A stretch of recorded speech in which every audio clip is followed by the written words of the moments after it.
need to regroup. We need to regroup. The attacks directed towards police officers in Southampton last night were disgraceful and completely unacceptable.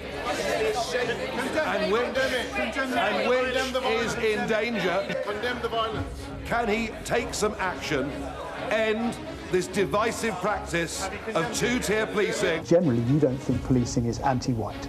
No, I don't. Do you think it's anti-black? I do not think it is.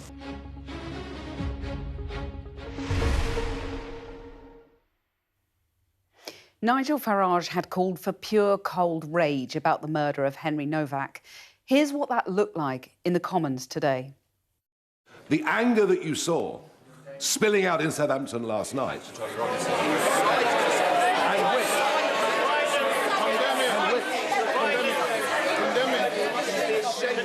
and which is in danger, Condemn the violence. which is in danger of getting considerably worse, because if the public lose trust, Condemn it. if the public lose trust in being treated fairly by the police, can he take some action, end this divisive practice of two-tier policing, and make sure that all British citizens are treated the same? This was the violence he was being asked to condemn.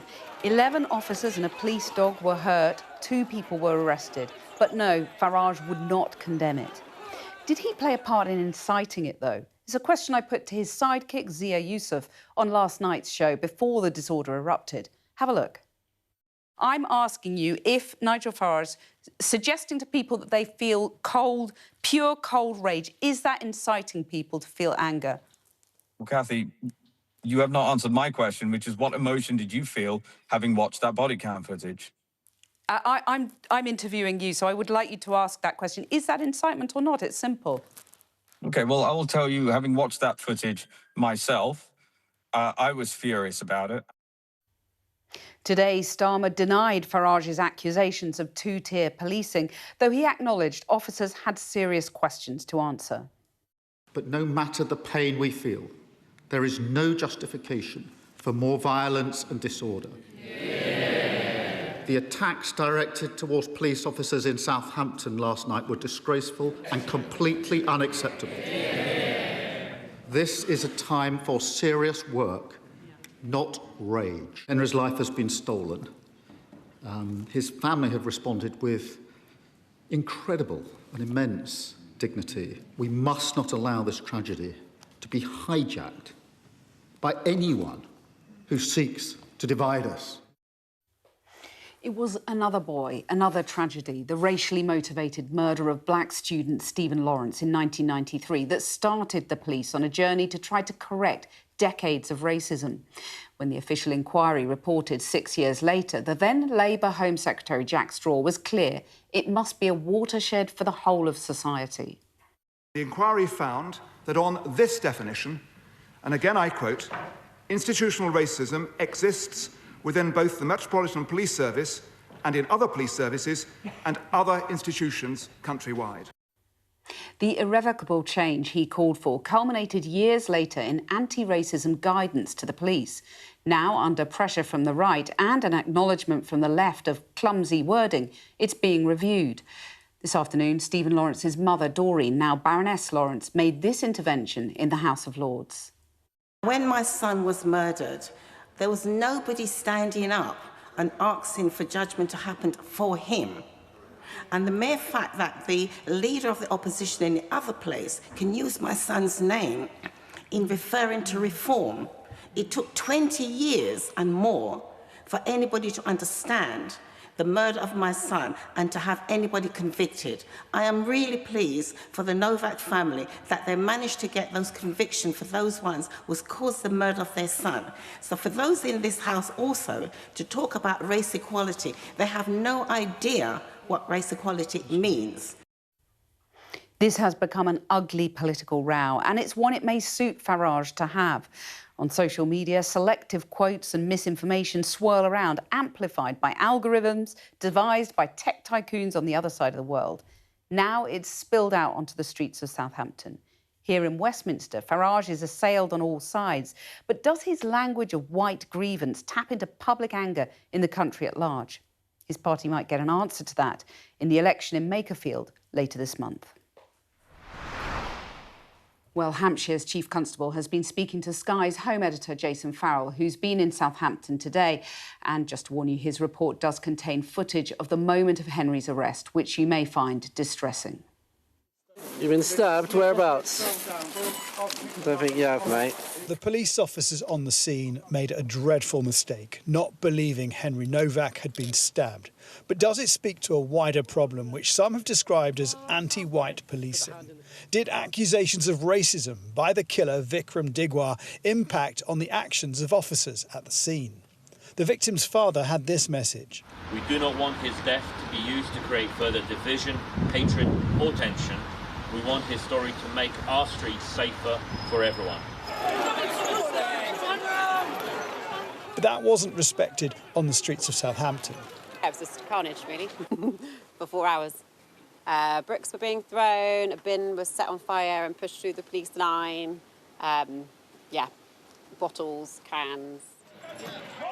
And the violence has left people in the Sikh community fearful. Of course, it's raised community tensions. Here, it's raising community tensions throughout the country. There's particular individuals that are looking to penalise entire communities who are really scared and worried right now. We've seen a rise in hate crime, particularly anti-Sikh hate crime at the moment. What I'm calling for is calm and unity, and that is what community leaders all want in Southampton and what we're working towards. Nigel Farage said this about the way police responded to the fatal stabbing. I suggest the rest of us respond to this with pure, cold rage. The Reform leader wrote in the Telegraph of anti-white prejudice that has been allowed to fester.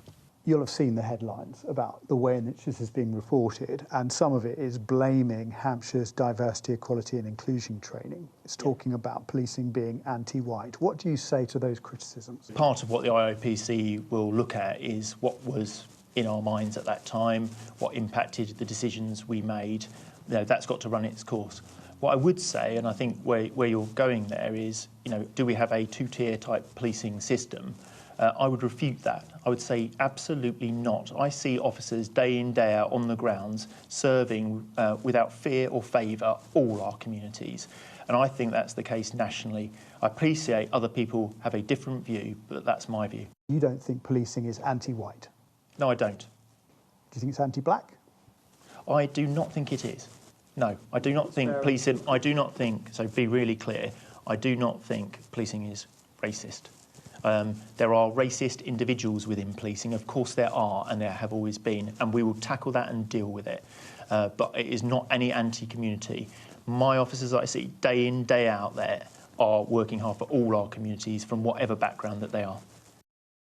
To combat years of concerns over police racism towards ethnic communities, the anti-racism strategy from the National Police Chiefs Council talks of responding to individuals and communities according to their specific needs, circumstances and experiences. It does not mean treating everyone the same or being colourblind. The policing minister criticised this choice of words on Sky News. Because I guess that feels like it's saying it's OK to not treat everyone equally. Yeah, and I think it's clumsy, and I think it's right that they're reviewing it. Is it clumsy or is it wrong? I think it's not written in the way that it should be, and it's right that it should be reviewed. But I think that shouldn't be taken to mean we need to rip up the whole system. Yeah. We don't, but I think this document is wrong. From the Macpherson Review in 1999 to the Louise Casey Report in 2023, the UK's biggest force, the Metropolitan Police, has been accused of institutional racism. There's been anger at police shootings, at the treatment of black people in custody, at disproportionate use of stop search.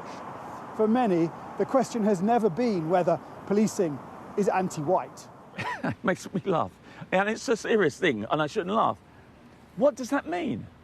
How can a majority white organisation be anti-people that look like them? It's just like I'm going into Nigeria or Jamaica and say the police service or the police force over there is anti-black. It's an absolute it's a total contradiction. It's foolishness. The judge summing up in this case said that the officers attending the scene honestly believed that there were reasonable grounds for believing that Henry had committed an offence. And he went on to say that they were given a convincing but wholly false narrative of the incident. He blames the killer for the confusion, not the police training. The victims' family have made themselves clear. They want a rigorous investigation by the police watchdog. Jason Farrell, Sky News. Well, as we saw, there was that fiery exchange between the PM and Nigel Farage at PMQs on this issue earlier. John Craig, our chief political correspondent, was watching. John. Well, it was indeed fiery. The Prime Minister clearly went to Prime Minister's questions ready to attack Nigel Farage. He knew he had a question. There's something called the small parties rota, which means that the parties with 5, 6, 7, 8, 9, 10 MPs get a question once every 6, 7, 8 weeks. So everybody knew Mr Farage had a question. Right at the beginning of the PMQs, the Prime Minister said it was a time for serious work, not rage. Remember that word rage that Mr Farage used yesterday morning. Well, when after the PM had read out what Henry Novak's father had said after the trial earlier in the week, he quoted him saying, "We do not want his death to be used to create further division, hatred or tension." And he talked about the tragedy being hijacked. Well, then the Speaker called Nigel Farage, and as we've heard, he talked about two-tier policing.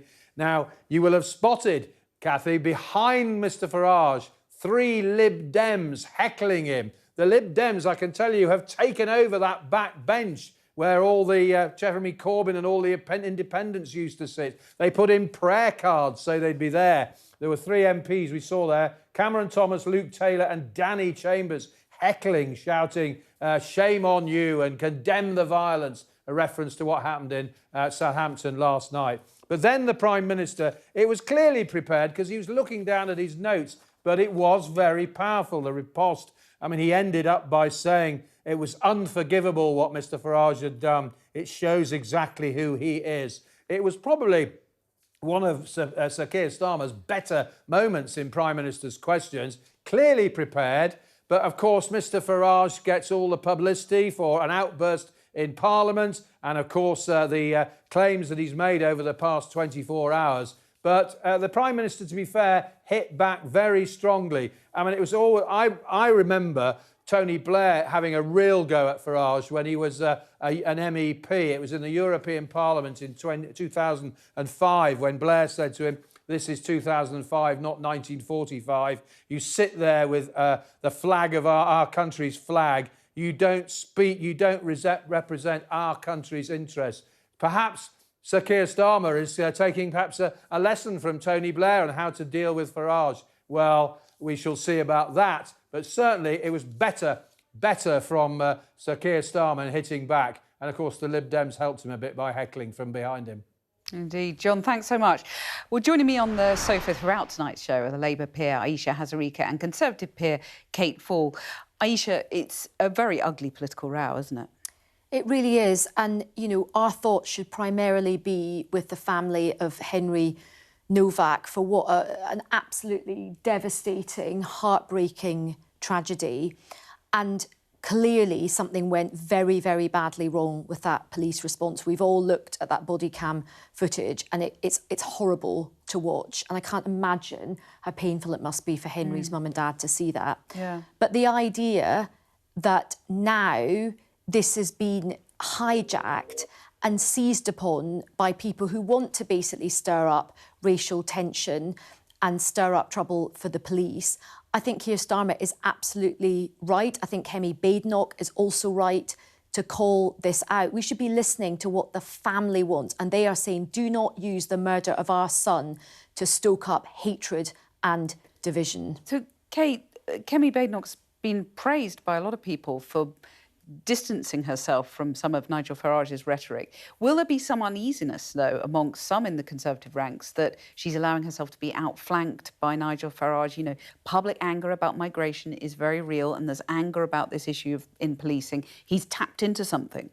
Well, look, I think she's taken exactly the right stand. You know, we have a boy in a grieving family, as Aisha says. It's been a terrible day, and the crux of this is about appalling policing. Now, the police, you know, deserve our respect, and we need to trust in them. But what happened was absolutely appalling, and I think it was really interesting to see the sort of sense of unity in the Commons today, until Nigel Farage stood up, and that, you know, that is Kemi doing the right thing, not playing the politics of the moment, not sort of stoking division, and I think she should be really commended for that. But you know, this is a row that Nigel Farage arguably wanted, and you know, will he end up reaping the rewards from that at the ballot box? Shame on him if that is what his political strategy is.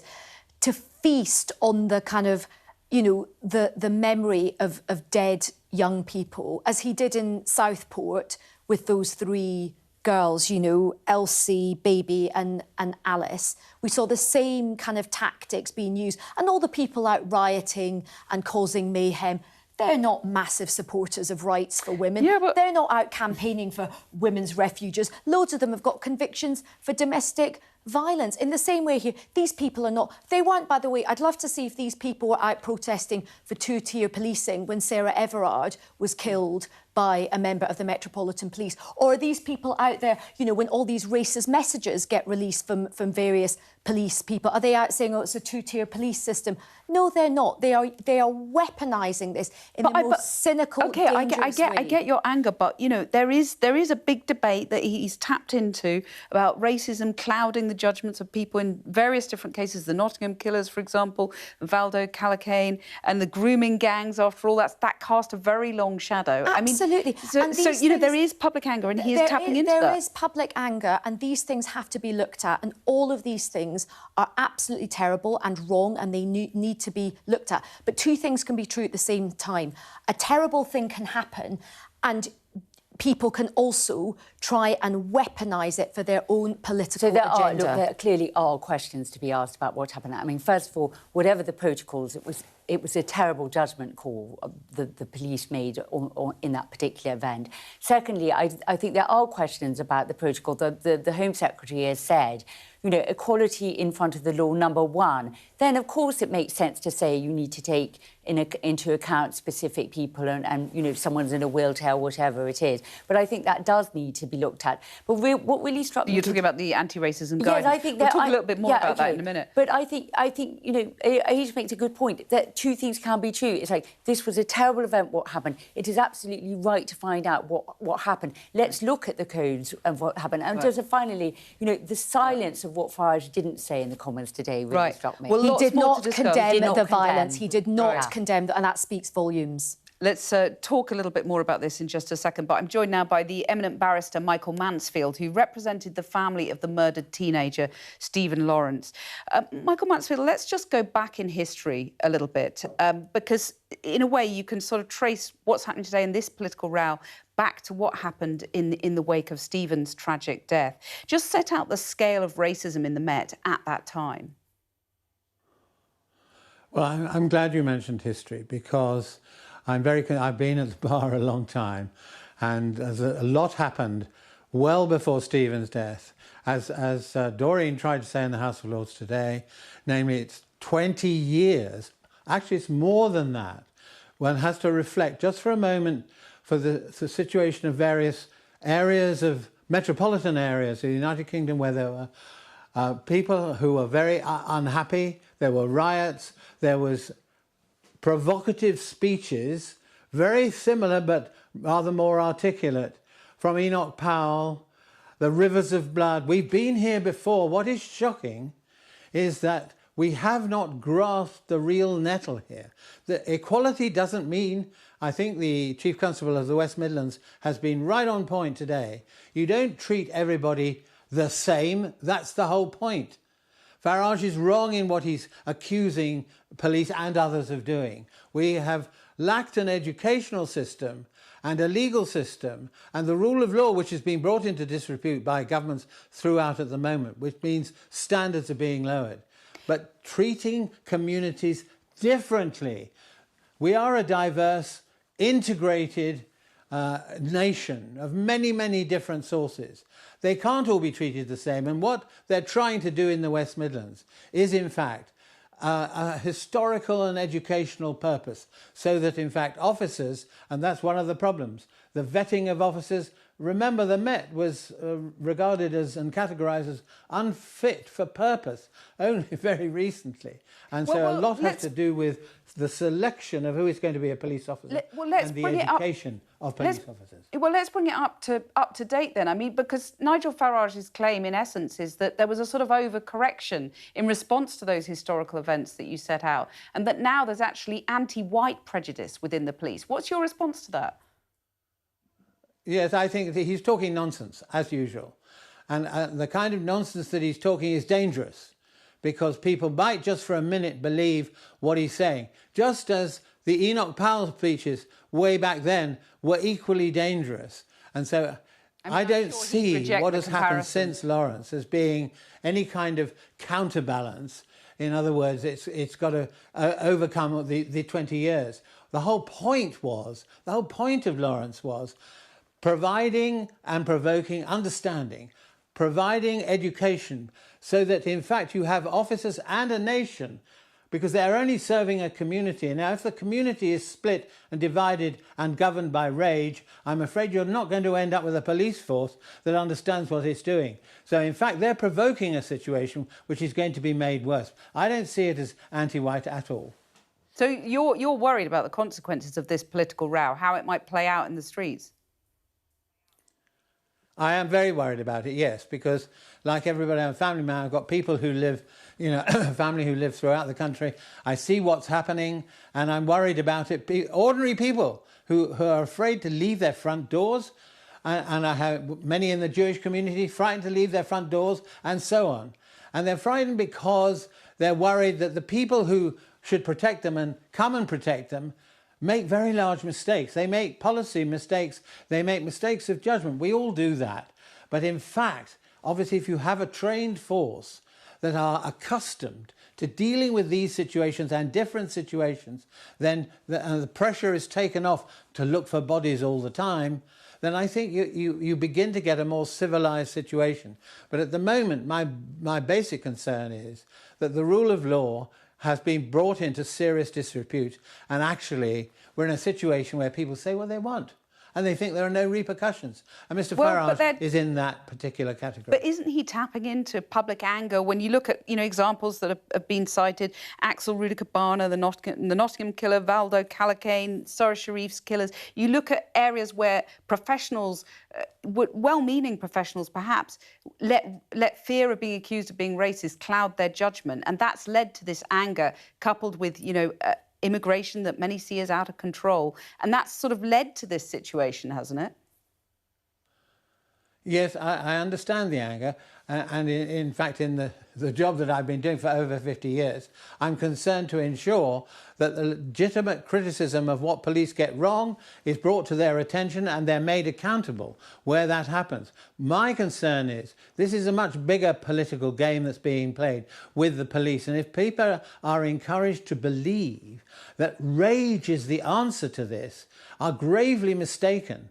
And I think that we should be encouraging, and I'm afraid the media can often have a responsibility in the way that they report certain items, so that the public are misled into thinking, oh, that was all about that. And the Manchester Airport's a very interesting case where, in fact, snippets of news coloured views.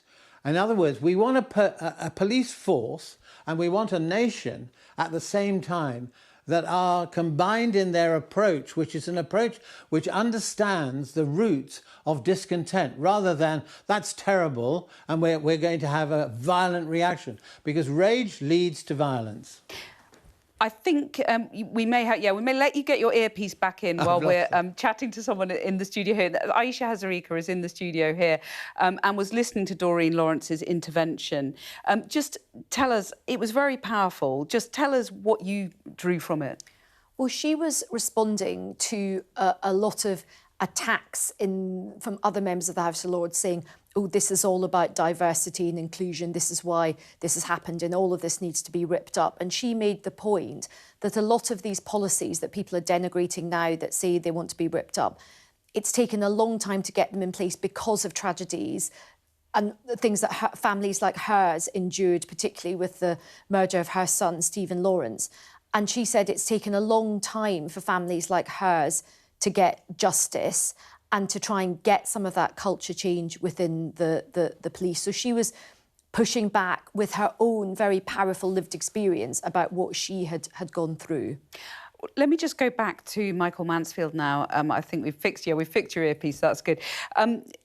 That intervention from Doreen Lawrence, have you kept in touch with the Lawrence family over the years on this? You know, it was a really searing moment in British history, wasn't it? Yes, it was, and it also demonstrated that, you know, if you have an attachment, which she has, and I believe the family, Henry's family, have the same attachment. You have an attachment to truth and the ability to see beyond prejudice, bigotry, hatred, towards a situation in which understanding is nurtured. That's what the Lawrences did. And in particular, may I just emphasise something very rarely gets mentioned. The inquiry was an excellent cauldron, as it were, for, as it were, seeing where the difficulties were. But after the report, a magnificent report, Macpherson report with 77 recommendations, the real point was that Doreen and Neville decided that it was necessary for the politicians, for the police, and for everyone else as well, as regularly, and she got meetings in the Central Hall, Westminster, where she was saying, I want to know what you're doing about this, what you're doing about that, in order to ensure that the legacy is not forgotten. Yeah. Well, and she went on doing that with Neville. Well, I mean, just, you know, just talking about picking you up on the point about the legacy not being forgotten. So what do you make of the review of the anti-racism guidance for the police now? Is that the right move? Because there seems to be a bit of cross-party consensus on that. Labour's approves the review of the guidance. You know, the Conservatives have attacked it. What's your thought? Well, I think the point's actually already been made, so I don't want to labour it too much. But I think it is entirely wrong to go back to the Macpherson report and then policies that have been built carefully around the suggestions that he was making about the future and the legacy of the inquiry that was held, to start dismantling it and attributing what's now happening in these cases to the sort of insidious nature of that advice. I'm against that. I think, in fact, we should be rebuilding what has taken a very long time and a lot of blood, sweat and tears to get to a situation in which there were policies in place which ensured that people did look beyond the immediate crisis that they were looking at. This isn't a question of black on white and all the rest of it. Michael, just while we've got you there, we're reporting later in the show on the meeting that the Prime Minister hosted with the victims of Mohammed Al-Fayed, the former Harrods boss. You represented him when he was alive. Hundreds of alleged victims. I wondered what you would say to them about the fact that they didn't get justice while he was alive, and they're now fighting to ensure, you know, that there's a police investigation ongoing into the people who may have facilitated him. I would say to them what I say to all the people I represent who are victims of injustice. And there's another report out today, the Spring Hill massacre in Belfast, where the Prime Minister has apologised. I said to those families, never, and that is the whole point of what I'm trying to say, is you must never, the people, the citizens, must never give up, not express their feelings in terms of rage, but to express their feelings in relation to the possibility of a constructive future rather than a destructive future. So I say to those victims, you persevere for the justice you deserve. That is my message always. Michael Mansfield, pleasure to have you on the show. Thank you very much. That's okay.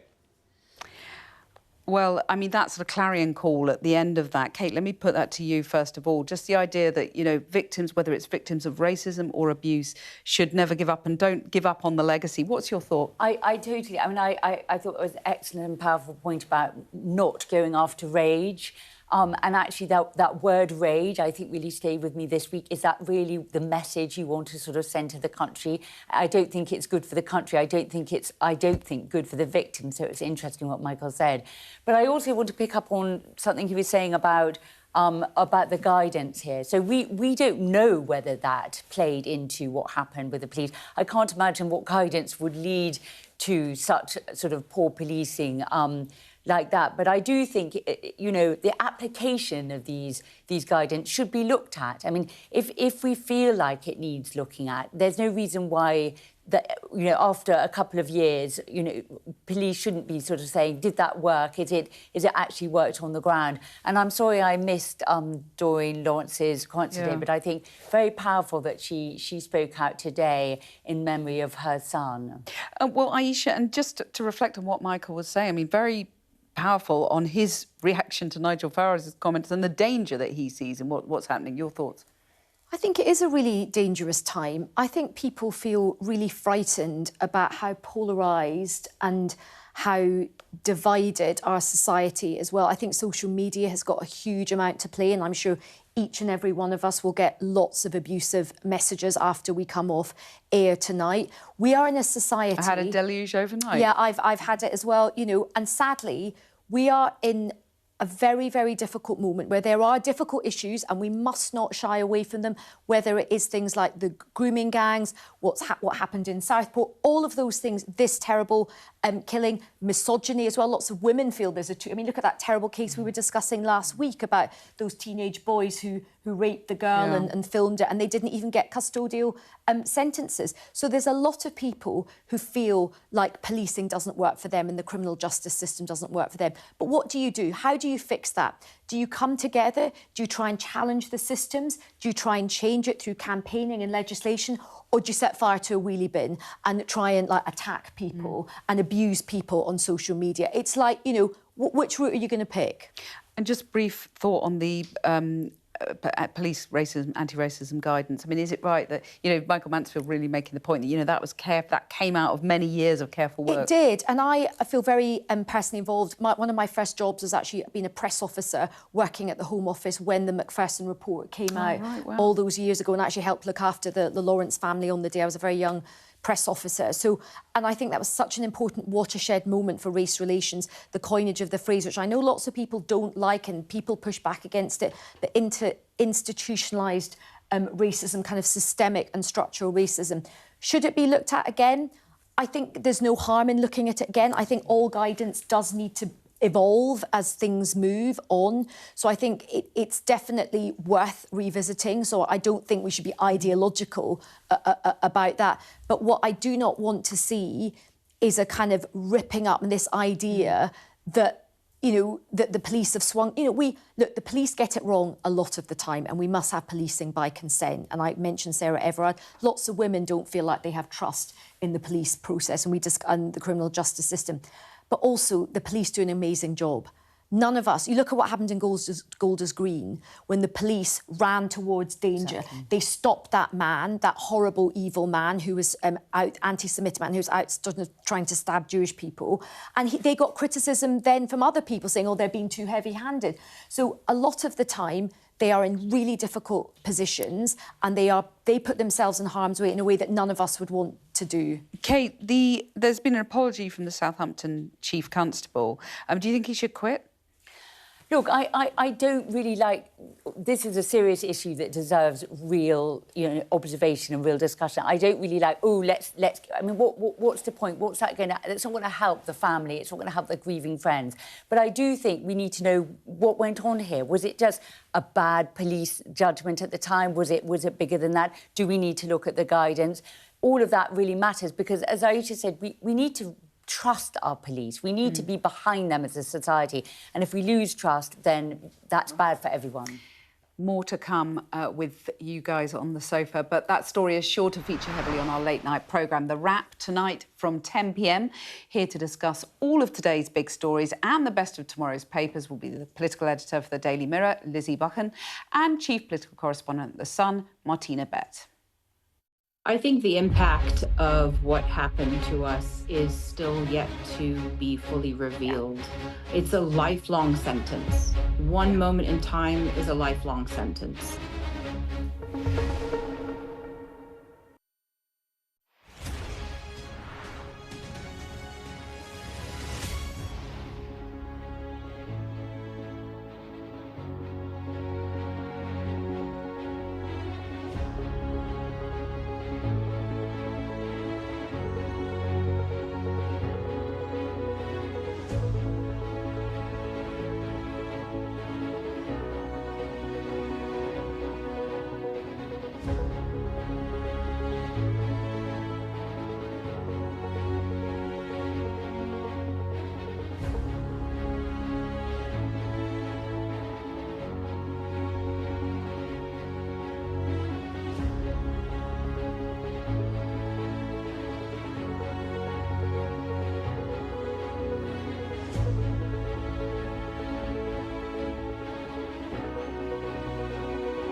The best thing about being a Sky News journalist... My darling. Beth Rigby, Sky News. ...is being a Sky News journalist. You said to people, I'm not coming back for more, but you have come back for more. Well, let's kick off and make a statement. What can our Prime Minister say to you to not impose tariffs? He's coming out! What more do you need? Well, now, if you're an average phone user, you'll spend nearly 5 years of your life aimlessly scrolling through your mobile. That's according to research published today, which found around an hour and a half of phone use every day has no clear purpose. Pretty scary stat that Scary Spice is taking on. What Mel B really wants you to do is put that phone down, and she's developed an app to help you do just that. She came into the studio to tell me all about it. Mel B, people are going to be getting a message from you, a pre-recorded message, telling them to get off their phones. Yeah. Are you sort of channeling the Scary Spice here, or are you a bit friendlier? I mean, it's a bit of both, really. I mean, my main point was, teaming up with O2, is to get people off their phones. You know, I've got 3 kids. The age range of my kids are from 14 to 27. And we'll be sitting at the dinner table and they're just going down a rabbit hole. And I just thought, what can I do to kind of make my kids more present? And then, you know, I look at myself and how I handle my phone. And just this idea of the app came up. You can get it on my Instagram, on my bio. You just download it to WhatsApp and you set a timer like you would a regular timer, whether it be for every 45 minutes, every couple of hours. And basically, I will be calling you saying, right, stop, take a breather, put your phone down. Yeah. And, you know, and one of the main reasons why there's so many statistics out there right now, you know, 74% of us are getting mentally affected by just doom scrolling. We end up scrolling per day, I think it's like an hour and 26 minutes. Half the time we don't even know why we're scrolling, but we're just scrolling. And do you find that, has that affected you as well, personally? Well, I'm quite good now because I live on a farm. So, you know... That's the answer, to live on a farm. I think so. Back when we were kind of touring all over the world when I was in my teens, you know, we didn't have social media. Yeah. Whereas now we do, and I'm seeing the impact that it's having.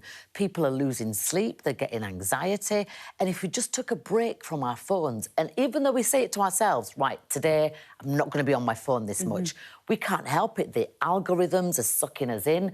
And so this is kind of a fun, kind of healthy way to just put down your phone, because I know there are going to be campaigns out there that are campaigning right now to get the age limit kind of lowered for social media. Well, I was going to ask you about that. I mean, you know, the government's now considering a ban for social media for under 16s. But God knows how long that could take. Right, would you want them to get a move on?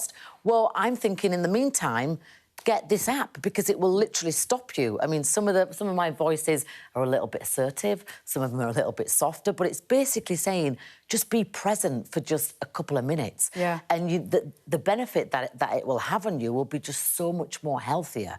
And it is calculated by the time we're 70, we're going to lose nearly 5 years to being on our phone. Who wants to do that? Who wants to be that statistic? I mean, do you find it hard, given you've got such large social media followings, do you find it hard to sort of detox, to have a few days, weeks away from a particular app? Well, I'm the kind of person that always either misplaces a phone or loses a phone. I've always been that person.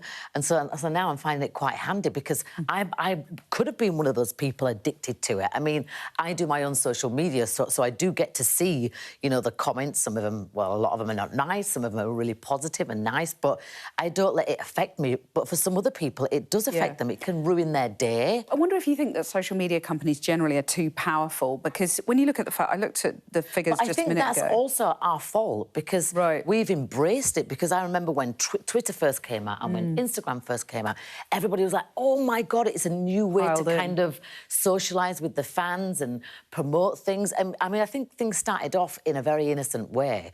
Just like anything, it's got kind of clouded and overshadowed by everything else that's now a part of it. And it's become quite toxic. But, I mean, if you look at it, 3 social media companies have been fined in the UK because of misusing children's data and age checks and so on. None of them have paid that fine. So, I mean, the watchdogs are sort of powerless to take them to task, aren't they? They're just so vast. Well, I think it's just got so widespread and out of control. It's like everything's been up for grabs, and now it's turned, like you said, toxic. And there's people that are seriously getting affected by it. And it just basically is. I think you have to be quite responsible for yourself, which sometimes is hard, especially if you've got your algorithm saying, right, you were talking about sofas, and now you can buy a half-price sofa. That can become really addictive. And a lot of people, from the research and the statistics out there, they don't even know what they're doing, but they know that it's like addictive, and that's playing into, you know, your mental health is everything, especially since it's been Mental Health Week. Was it last week and this week? You know, so I think it's really important for us to take responsibility and take care of ourselves. And that, as a parent, you know, help out with your kids, make your kids more involved and more present. Is that especially letting the tech companies off the hook, though? You know, putting the burden on the parents and the kids? Well, I think as a parent, I've got responsibility to my kids. You know, luckily, when I had my kids when they were younger, it wasn't such a social media thing. It wasn't a thing about giving your kid a phone, where it is now. You know, thankfully, I wasn't part of that. I am now, and I've got a 14-year-old. And I do limit her phone time, but because I'm that kind of parent, she abides by it. You're a campaigner for women's aid, so let me just ask you about that finally. For survivors of domestic abuse. For survivors, exactly. The Prime Minister's hosting a meeting for survivors of abuse by the former Harrods boss, Mohammed Al-Fayed, today. A lot of them feel they've been ignored by the government, and I just wonder what you think. The government's got this target of halving violence against women and girls in a decade. Well, can I just say there's still 3 women a week that get killed by their former partner and current partner. I was in an abusive relationship for 10 years. I managed to get out. Thankfully, I had support from my friends and my family, even though I'd been isolated from them for 10 years because of the abuse that I was in, thinking that I could not leave. I should just add not that your many people, former husband denies the abuse. I don't want to say that because you can't deny that.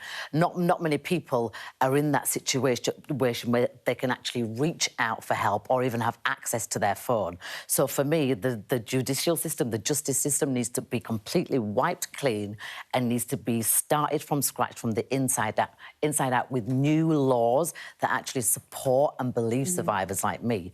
I have a massive massive problem with the way that the family courts are, the way that the courts are with women that are brave enough to come forward with what's happened to them. You know, abuse is not going to go away, and abuse has no gender, it has no colour, it has no boundaries. Abuse can happen to anyone, and I've actually experienced it for 10 years, so I'm speaking from my own experience and from my experience of dealing with survivors. And it does choke me up a little bit, even still we're talking about this, because nothing is moving quick enough, nothing is moving fast enough. It's just like, and we have to take baby steps, I know, but even if you read the news now, things are happening that just should not be happening. Well, Aisha and Kate are on the sofa tonight. Let's just go back to the start of her conversation. She was talking about people scrolling on social media constantly, and all three of us were sitting there on our phones scrolling. We were like, what? It's really problematic, isn't it? We're all addicted. I think she makes some really powerful points. There's a big debate happening in Parliament, which Kate and I have been heavily involved in terms of whether the government should ban under 16s. I think over 16s. I think she did adults, talk about that, by the way, but you were busy scrolling. Yeah, at the time. but she made. I did pick up on the one thing she said about how we can just waste hours of the day. I mean, I'm totally guilty of that. You're definitely guilty of that. Oh God, totally. But I think it's like rotting all of our brains. I think it's really bad. I think this country's productivity would shoot up if we could just block us all from the Kate, phones are you any better at this than Aisha and I? Because we've clearly got a problem. Well, I mean, I think we should all go and move to the farm, by the way. That sounds like absolutely perfect. Sounds good. I mean, look, I think I'm slightly in a better position because when I was at Number 10, we weren't allowed to go on social media, and that was actually almost 10 years ago. But I never really went back, and I never did X and everything. But and no disappearing WhatsApps, I'm assuming. Of course. So you haven't had the joy of all the death threats and all the abuse that Cathy and I get on a regular basis. But I do spend too much time on my phone, and I know when I do it, when I set myself the test, can I pick up a book and read a couple of pages without checking my phone? And it's terrifying, the result of that. So, but I feel so much better having read a few pages of the book rather than, you know... The thing that I like to do to get myself off the phone is go to the theatre. I thought you were going to say go to the loo. No, go Just leave the No, you can take your phone to the loo. What are you talking about, Cathy? You really do have a problem. Go to the theatre, because then you can't. It's totally frowned upon, rightly except so. Rosamund Pike had a go. Rightly so. She had to go at a person. I would never get my phone. You know, I'd feel really guilty. I'm sure people would be like, shh. So that's the only way to stop it. It is a nightmare. At the first, you're like, don't look. You do have withdrawal. It's like with the book test as well. You do sort of sit there and go, oh, I'll just have a look. Because it's addictive. And it's real time. It's that sense you always have to sort of reply to someone. Then WhatsApp, they can see when you've seen the message, and then you feel there's a sort of a clock waiting for your reply. I've always wondered why you took so long, actually. But it's the infinite scroll on Instagram where you're like, oh, I'll just pop on Instagram for like 5 minutes, literally an hour later, and all you've been watching AI cat videos. Is someone trying to open a bottle of beer with a cucumber and like menopausal women trying to... That's possible, apparently. Yeah, it is, I know. I've actually got my algorithm says so, definitely. Or loads of women, people trying to sell you creatine. But serious point, you know, should it be banned? Because, or is that just letting the tech companies off the hook for under 16s? I think it's everything in the arsenal. I personally would ban it, but I wouldn't just stop at that. I would also put much more pressure on the tech companies. Yeah, so I think that's true. I think just the ban without them taking responsibility. My one worry is, you know, the grown-up person post-16 is going to have to live in a world with social media and look at us all talking about how much time we spend on it. So I think you do need to educate. So a ban, and then they, you know, go behind. We hear in Australia everyone sort of cheats on it and everything. So I do think you need education, try and stop it in the schools. Right. More to discuss in just a moment. But just to remind you, we have got a special edition of the UK Tonight coming up after us, live from Coventry Hospital. Sarah Jane Mee will be with us at 8 o'clock this evening, right here on Sky News. Now, since his death almost 3 years ago, more than 400 allegations of sexual misconduct have been made against Mohammed Al Fayed, the former owner of Harrods. Today, a group of survivors held a virtual meeting with Sir Keir Starmer in what they hope will prove to be a landmark moment for justice. I spoke to some of them after that meeting to find out how it went. Women who say they were abused by the former Harrods boss, Mohammed Al Fayed, are in there meeting the Prime Minister right now. It's taken them ages to get this meeting, and there's a lot of anger, actually, about how long it's taken. So I'm going to talk to them and see if they're pleased with how it went, or if they think it was a bit of a PR stunt for the Prime Minister. Well, Chantal, let me begin with you. Tell me how the meeting went and if you were happy with what you heard from the Prime Minister. I was pleasantly surprised. I thought he came across as caring and very humble, and he seemed really interested to take our case forward. My only disappointment was the fact that he put the request for a statutory public inquiry to the side a little bit, and that's something that I've been requesting for 2 years. I have made 2 deliveries to Downing Street in May last year and again 2 weeks ago to request a statutory public inquiry, and I hope that this is something that he will still consider very severely. Rachel, how important a moment is this? Because this is the first time that a Prime Minister has hosted a meeting of this nature, isn't it? Did that feel like a big step to you?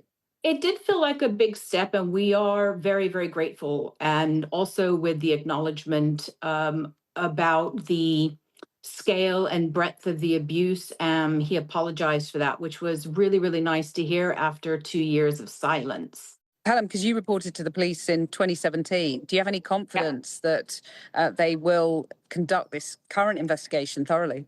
There is evidence that shows that they're just continuing to fail us.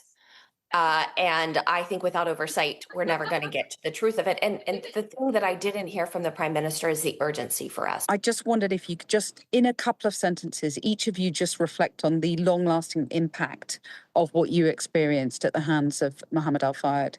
Shanta first.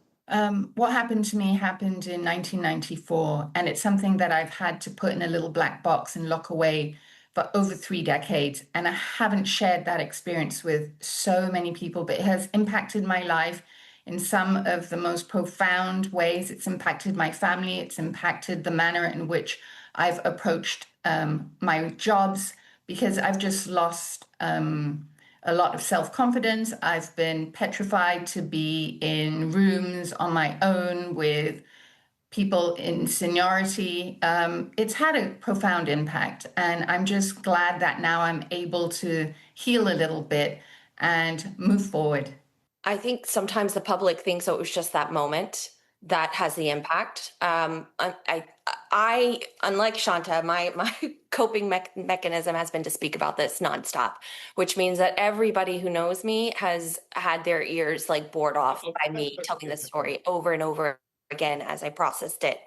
The impact of what happened in 2008, though, to me, it's tied to what happened to me in 2017 and again in 2023. Nothing compares to realizing that the faces on this call all also experience the same thing. I think the impact of what happened to us is still yet to be fully revealed. Yeah. It's a lifelong sentence. One moment in time is a lifelong sentence. The people who convened the meeting with the Prime Minister have just come out, so I'm just going to have a chat with them about how it went. Lucy, how was the meeting? It was a really positive meeting, I think, to hear the Prime Minister and Minister Fleet say that they are going to commit government resources and give this the gravitas it deserves. Wendy, do you have any confidence that survivors will get justice after all of this time? You know, when many of them have been to the police, reported to the police and haven't got anywhere with it, do you think they're going to get justice? I mean, I have to be honest, that has been one of the things that we've heard consistently from survivors who've engaged with the all-party parliamentary group, is that confidence in the ongoing police investigation. And so it was very good to have the Prime Minister talk about that today and to say that nobody is above the law. How are you going to make sure that the Prime Minister is going to do what he said in that behind those closed doors? So the Prime Minister has committed there to regular updates, and I think that's really important. When we've been working for coming on 6 months now to try and establish that level of trust with survivors, making sure that we keep people up to date, making sure that we're having those regular touch points has been essential for us as an all-party group. And I think the Prime Minister's made that commitment, and it's something we need to make sure continues so that survivors have got that trust in what's happening at a government level. I got a real sense from the survivors on that call with the Prime Minister that they were really relieved that he'd had the meeting. It was a historic meeting, but also frustration too, that they weren't in the room face to face. They weren't able to ask those questions directly, but a huge determination given the scale of the alleged abuse. They're not going to let the Prime Minister off the hook on this. They want justice in whatever form they can, given that Mohammed Al-Fayed himself is dead. Well, Harrods gave us the following statement. Recognising the remarkable bravery of those who've come forward, Harrods continues to support survivors of the despicable sexual abuse perpetrated by Fayed and welcomes any and all progress in the pursuit of justice. Well, Aisha and Kate are on the sofa with me today. I mean, it's pretty historic, isn't it, for a serving Prime Minister to host a meeting with survivors of abuse? Absolutely, and I know that many of these victims of Mohammed Al Fayed have been campaigning so hard to get their voices heard by senior politicians, so this was a very good thing to have happened. But it's what happens next and the speed with which. I think certainly the victims I've spoken to have made the point it wasn't just one man. It's like a bit like the Jeffrey Epstein situation in America. We often sort of, it's just what you don't get to carry out this number of crimes just by yourself. There will have been people who knew about this, who supported him, who aided and abetted him. And that's being investigated by the police right now. Get to the bottom of it all. Kate, I mean, you know, you've worked in Number 10. It's a big thing for a Prime Minister to meet survivors in this way, isn't it? Even though they weren't allowed to ask direct questions and they weren't there in person. Well, exactly. No, it definitely wasn't. And you see, you know, Keir Starmer, this is the best of him. You know, he's reaching out. He's on firm ground. And it sounded like the meeting really meant, you know, so much to those people. And it is just the extent of the people involved, the number of survivors, the length of time it went on, and the idea that there were the sort of ecosystem around that made that possible is really astonishing. And it's a terrible story, yes. Yeah, and you know, as Michael Mansfield was reflecting, you know, they're just to keep going and to keep, and that takes energy. Absolutely, I think people don't realise the kind of emotional labour and the toll, the psychological toll. And actually, what is so tragic is that many women and others who have been abused, it's such a heavy burden to carry. It takes a great shapes. It clouds the rest of their lives. Yeah. Oh, you look in Virginia Giuffre's situation, she ended up taking her own life. I mean, see this in the context of Keir Starmer's pledge to halve violence against women and girls in a decade. I mean, he might not be around for much longer. It's a big challenge and, you know, you're sceptical about whether he can meet it. Briefly. Well, I think he will do his best, and I think we don't know what's going to happen, but if it's him, I'm sure he'll keep the pace up, and if it's someone else, I'm sure they'll stay committed to it as well. Okay, we just need to keep on pushing back. Misogyny online, we were talking about online, it's getting worse, not better. That's the new frontier, really, isn't it? The bravery of the women, that's what we need to remember. We just need to count on that and keep going. In a sentence, is it going backwards for women? I think, sadly, it is at the moment, and I think social media plays a huge part in that. Thank you both. You've been absolutely great. Thank you for joining me on the sofa. But that is it for tonight. See you again tomorrow at 7 p.m. Goodbye.